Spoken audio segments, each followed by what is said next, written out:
The LA Clippers fell short again, this time on Thursday night, going 0-2 in their Florida two-step. I'm going to tell you why the Clippers went cold yet again and lost the fourth quarter, causing them to lose another close game on today's Locked On Clippers. You are Locked On Clippers, your daily Los Angeles Clippers podcast, part of the Locked On Podcast Network, your team every day.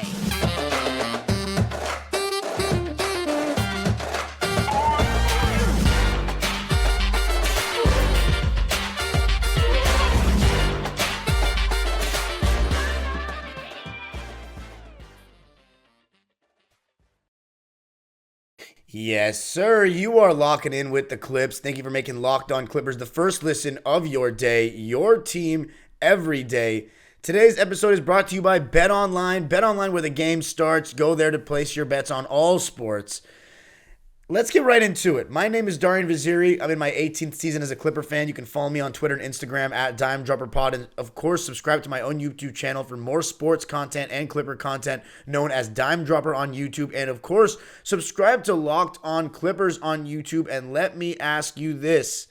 If you were Ty Lue in that fourth quarter, what would you have done differently in terms of lineups? Do you think he had the right lineups out there? Going to be talking about that. And why just the Clippers? Again, it was the second quarter and the fourth quarter that they lost that ended up being the difference in this game. Going to be talking about those and the individual performances of the guys in this episode. For this game against the Miami Heat, they're playing against a struggling Miami Heat team, but Jimmy Butler did play. Kyle Lowry missed his first game of the season, was rested. But Jimmy Butler and Bam Adebayo, Tyler Hero, did play, and boy did they play, especially Jimmy Butler and Bam Adebayo. For the Clippers, no Kawhi Leonard, missing the second half of back-to-back. Paul George, however, did play, which I mentioned in the last episode that he was going to play, even though he was not playing in the overtime session against Orlando, which was extremely bizarre and peculiar. He did play against Miami. John Wall was back against Miami. Luke Kennard was back against Miami. Marcus Morris Sr. was back against Miami. Norman Powell was not. Terance Mann was out with a concussion, and he's questionable for the next game on Saturday against the Wizards.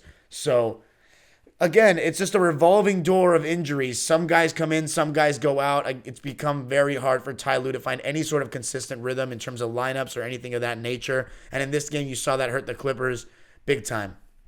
So let's talk about why the Clippers lost going into the fourth quarter. And by the way, very neck and neck game. The Clippers won the first quarter by 8 points, 28-20. Lost the second quarter by 10, 36-26. Won the third quarter by 5, 33-28. And then lost the fourth quarter for the second straight game. This time 31-23. So it was a 7-point lead, I believe, for the Clippers heading into the fourth quarter against Orlando, in which they blew. And in this game, they were up 3, 87-84, going into the fourth quarter against a better Miami Heat team, obviously, who, even though they have a record of 12-14 after this game, are still probably better than their record shows. They were one game away from the Eastern Conference Finals last year, and despite the fact that some of their role players have regressed, Tyler Hero's now coming. He's now starting. He was Sixth Man of the Year last year. Now he's starting, so it takes away from their depth. Plus, they lost P.J. Tucker, and that power forward spot has been a real struggle for them this season. I still think their record will improve, and they're 9-5 at home. They're 3-9 on the road. So I didn't even know that.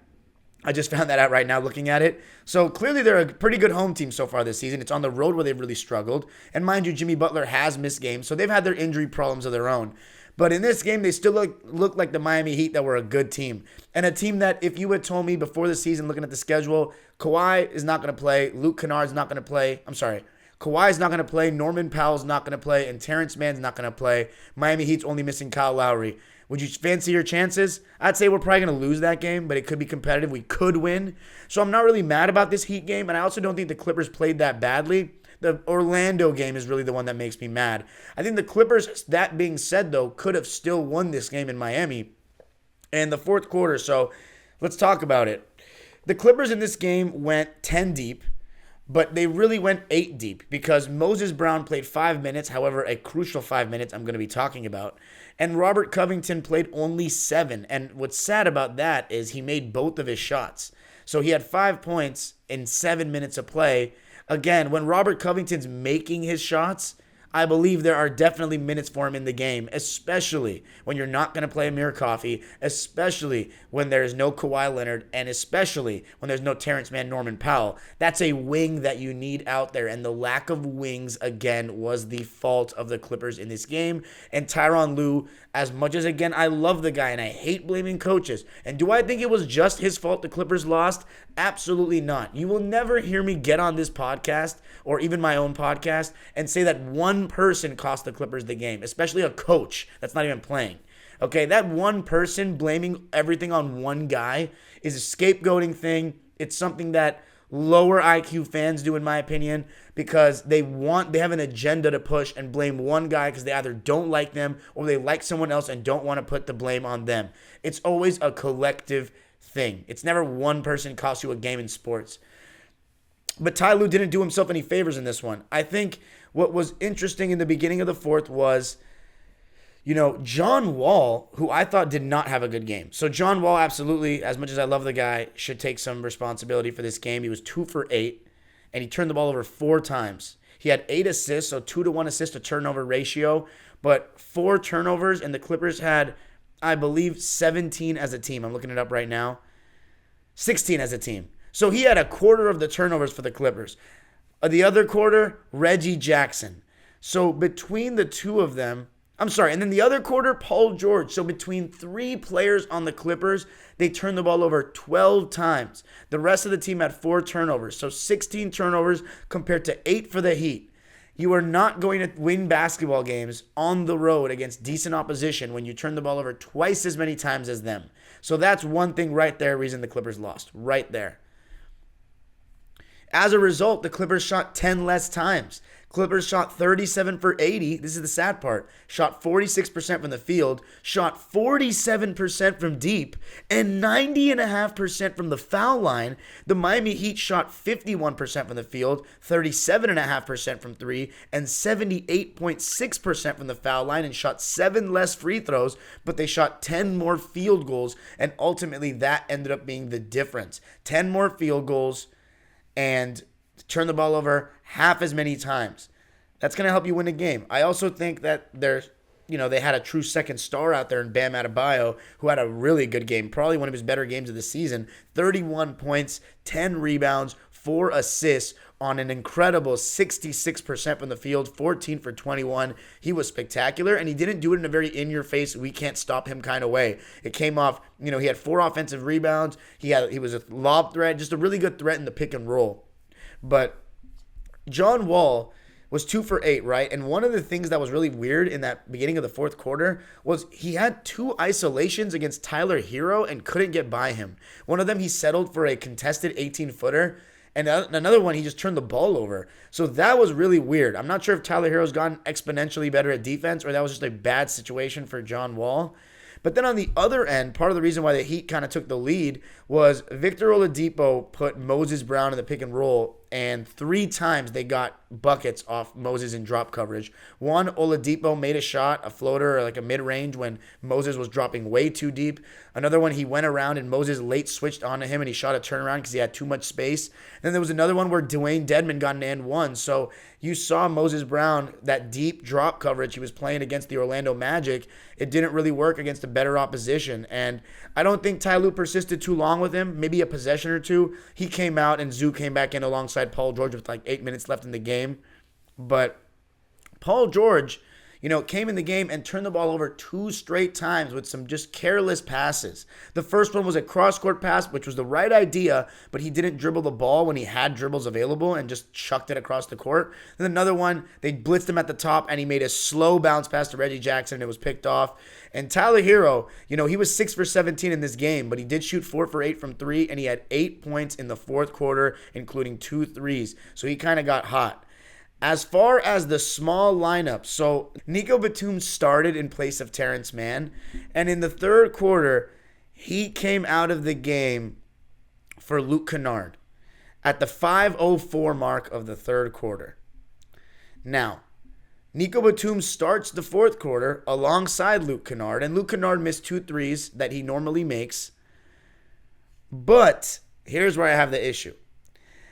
Marcus Morris comes in for for Nico Batum at the 7:27 mark of the fourth. And I'm okay with that. Nico's going to get a little rest, but Luke Kennard stayed in from that 5-minute portion of the third quarter all the way until the 2-minute mark of the game. And Luke Kennard was out there with Reggie Jackson for a good 7 minutes of play. 7 minutes of actual play. And I'm going to tell you why it went so horribly wrong, and that's why we lost, mainly why the Clippers lost the game, coming up. You ever wanted to do something that you wanted some help on, but you didn't know that there was an instructor really out there to help you with this specific thing? Well, that's why you need to sign up for Masterclass. Masterclass.com is a place where you can learn from the world's best artists, icons, and leaders anytime, anywhere, and at your own pace. You can learn how to you can learn the power of personal branding with Kris Jenner. You can learn how to use your voice as an instrument with Mariah Carey, and the art of negotiation with Chris Voss, and more. With Masterclass, you can learn from the world's best. I didn't know how to juggle and had to do a juggling performance. Went to Masterclass and had a lesson, multiple lessons, and I killed that thing. I highly recommend you check it out. This holiday, give the perfect gift of an annual Masterclass membership and get one free. Go to masterclass.com/lockedon today. That's masterclass.com/lockedon today. Terms and conditions apply. Annual memberships start at $15 per month. These days, every new potential hire can feel like a high-stakes wager for your small business. You want to be 100% certain that you have access to the best qualified candidates available? That's why you have to check out LinkedIn Jobs. LinkedIn Jobs helps find the right people for your team faster and for free. It was really easy to find my job on LinkedIn working for the Rams, but if you are looking to hire people, then add your job and the purple hashtag hiring frame to your LinkedIn profile to spread the word that you're hiring. Simple tools like screening questions make it easy to focus on candidates with just the right skills and experience so you can quickly prioritize who you'd like to interview and hire. LinkedIn Jobs helps you find the qualified candidates you want to talk to faster. Post your job for free at linkedin.com/lockedonnba. That's linkedin.com/lockedonnba to post your job for free. Terms and conditions apply. Thanks for making Locked On Clippers your first listen today. For your second listen today, check out Locked On Sports Today. From the games that matter the most to the biggest stories in sports, go beyond the scoreboard and behind the scenes with local experts and insights only Locked On can provide. Locked On Sports Today, available on this app, YouTube, wherever you get your podcasts. So let's keep talking about the Clips. The LA Clippers losing to the Miami Heat in this one, 115-110, dropping to 14-13 on the season. And a real big problem for the Clippers in this game was in the fourth quarter when Reggie Jackson came back into the game for John Wall, which was normal, part of the rotation. Reggie Jackson and Luke Kennard were out there together. And I've expressed a lot of opposition against this. And you might be wondering, well, what else would you do? Amir Coffey did not touch the court in the Miami game. That, to me, is just not okay. And you played Brandon Boston in this game. Brandon Boston, who was okay. I think he forced some shots, some contested jumpers. He was 2 for 5 in this game. But Robert Covington, 7 minutes. Nico Batum waiting till the 2-minute mark to come in. Big mistake. Luke Kennard and Reggie Jackson out there. This is exactly why I've been saying this. You saw a smart team and a smart coaching staff went right at these guys in pick and roll all game long. So I want to talk about Jimmy Butler for a second. Jimmy Butler is on the level with Paul George, not for his basketball talent offensively. He is an amazing defender. He does all the intangible things, but the actual on-ball skill, shooting, ball handling, shot-making ability, one-on-one isolation play. Paul George smokes Jimmy Butler. But the reason why this is a comparison, and I would not get mad at you if you said Jimmy Butler was better than him at this moment in time, is because Jimmy Butler finds ways to score like a grinder. He finds the hustle points. When a player is sleeping defensively, he constantly moves without the ball. He goes for offensive rebounds. When he gets a switch and he gets a smaller guy onto him, I think he actually does a better job of punishing them than Paul George, because a lot of times Paul George will take the jumper that there's a contest in there, but it's not because it's a smaller guy. He just shoots over the top like Kevin Durant. But Jimmy Butler doesn't really have that great jump shooting ability, so he'll just back him down all the way and get to the foul line. I think Jimmy Butler does a really good job of getting to the foul line. In this game, he only got there 5 times, made 4 free throws, but his efficiency speaks for itself. 10 for 12 from the field. And there were even times where he caught Paul George sleeping on defense in the first quarter and scored 4 points just off of that. But whenever he got Reggie Jackson onto him or Luke Kennard, he went right to the basket. And I think with all the opportunities that you get in today's NBA with the switching and the pick and rolls and teams having to pick their poison, a guy like Jimmy Butler can score a lot more than he would have in the past because he can find these favorable matchups and exploit them. And that's exactly what they were doing. They kept putting Luke Kennard in the pick and roll, and I felt bad for Luke Kennard because I don't consider him a defensive liability. He's really improved tremendously on that end. But because the Clips went cold, they weren't doing anything to make up for it on the other end.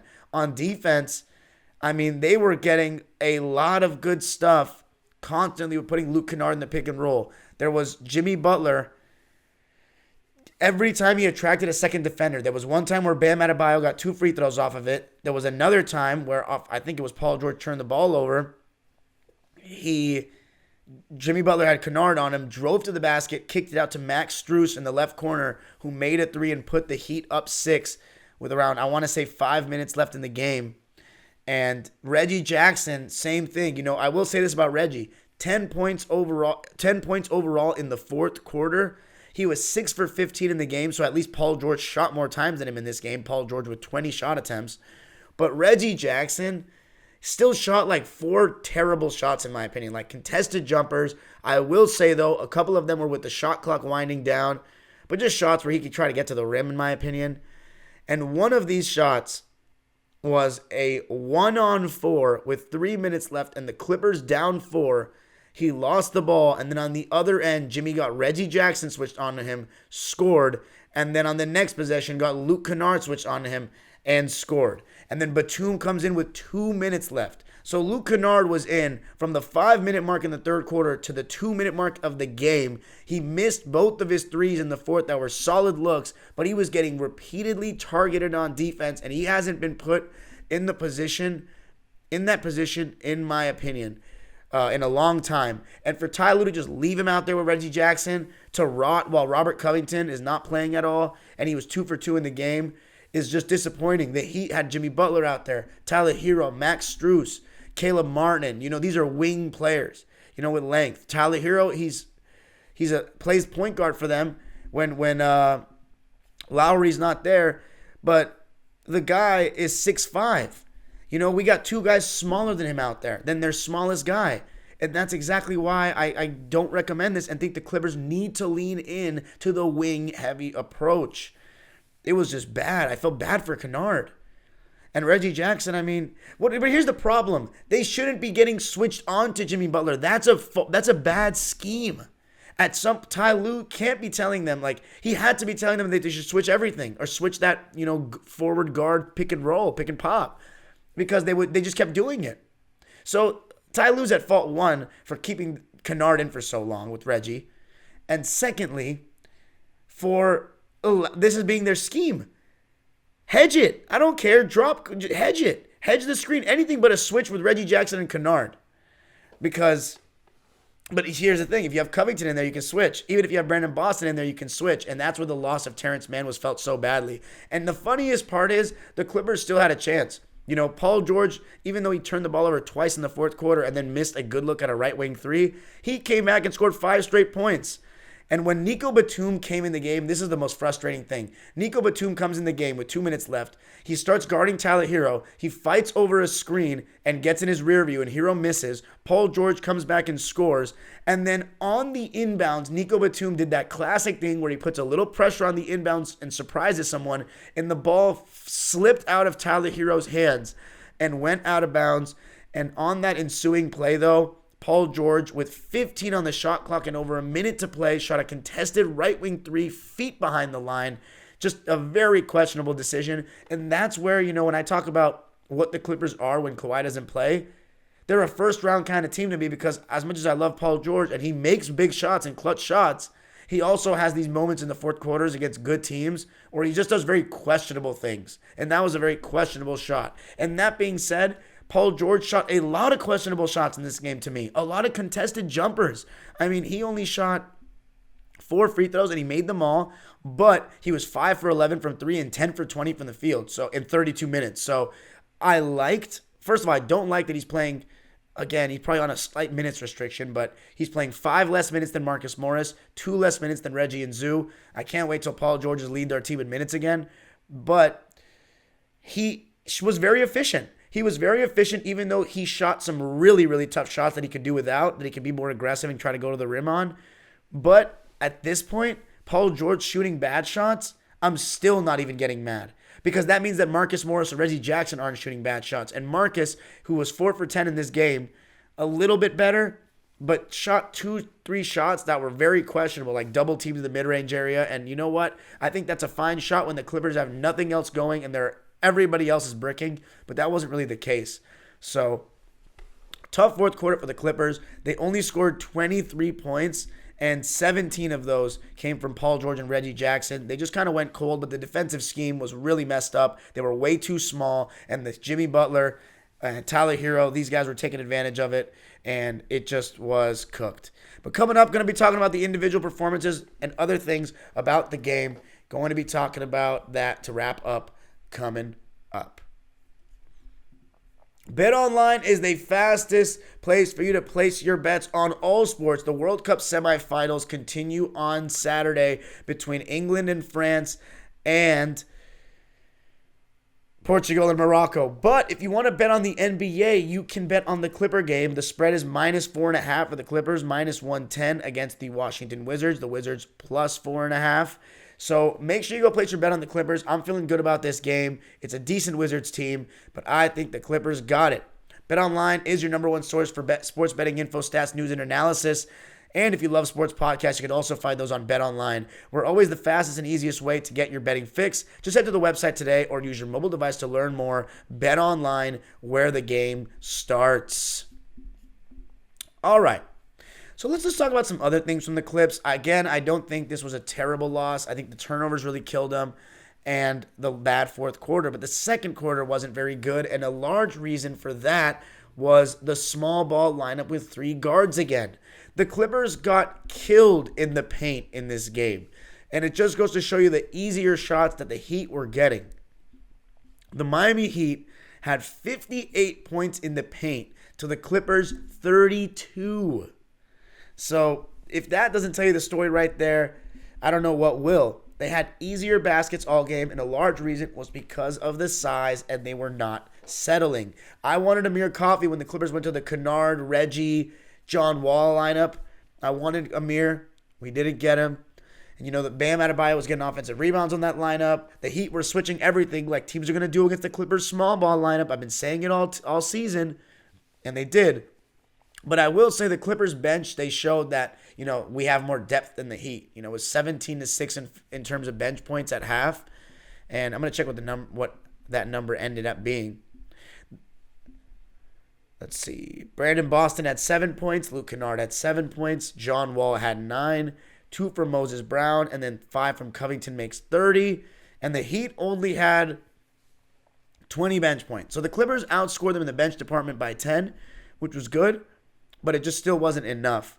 And I thought Reggie, as I said, took some bad shots, was playing some really questionable defense. I thought Zoo played pretty well when he came in, honestly. I think there were some times where Bam scored on him in the pick and roll and his athleticism showed. I mean, I think Bam is a top 5 center in the NBA. I think Zoo is top 15, maybe top 10. I have to list them. But he's definitely a top 15 center. But Bam is a star, and you saw his athleticism and how it worked out. Paul George, I thought his best quarter was the third quarter. 13 points in the third, couple of threes. Zoo was solid, but Bam was still, having his presence felt on that offensive glass. He took advantage of mismatches very well. And as I said, he ended up with 31 points. Jimmy Butler, 26 points, 5 rebounds, 8 assists, 4 steals. Caleb Martin had 17 points and 8 rebounds, a very solid performance from him. 6 for 13 from the field and 4 for 8 from deep. But not much off the bench to talk about for Miami. As for the Clippers, Nico Batum, another really solid performance from me. Just doing the little things, and he continues to make his threes. 11 points for him, 4 for 8 from the field, 3 for 7 from deep. I like the performance from Nico. Senior still in a little bit of a slump. He was shooting so efficiently to start the year.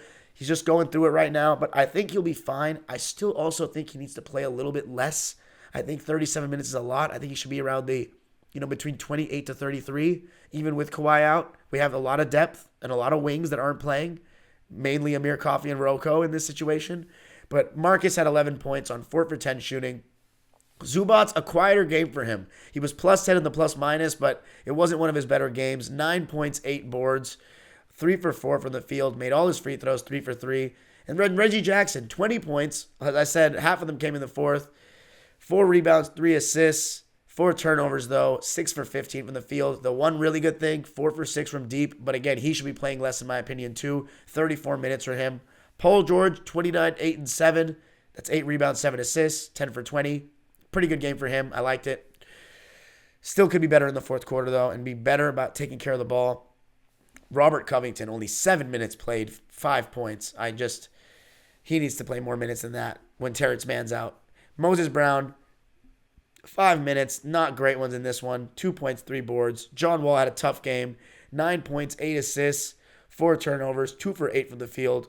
Kennard, 7 points, 3 for 7 from the field, but 1 for 5 from deep, so he didn't even have a great shooting game. And Brandon Boston, 2 for 5. So when you really look at the individual performances of the Clippers bench, I don't think they were good. I think every single player for their standard besides Rocco kind of underachieved, underperformed. But it's okay. The Heat are a good team.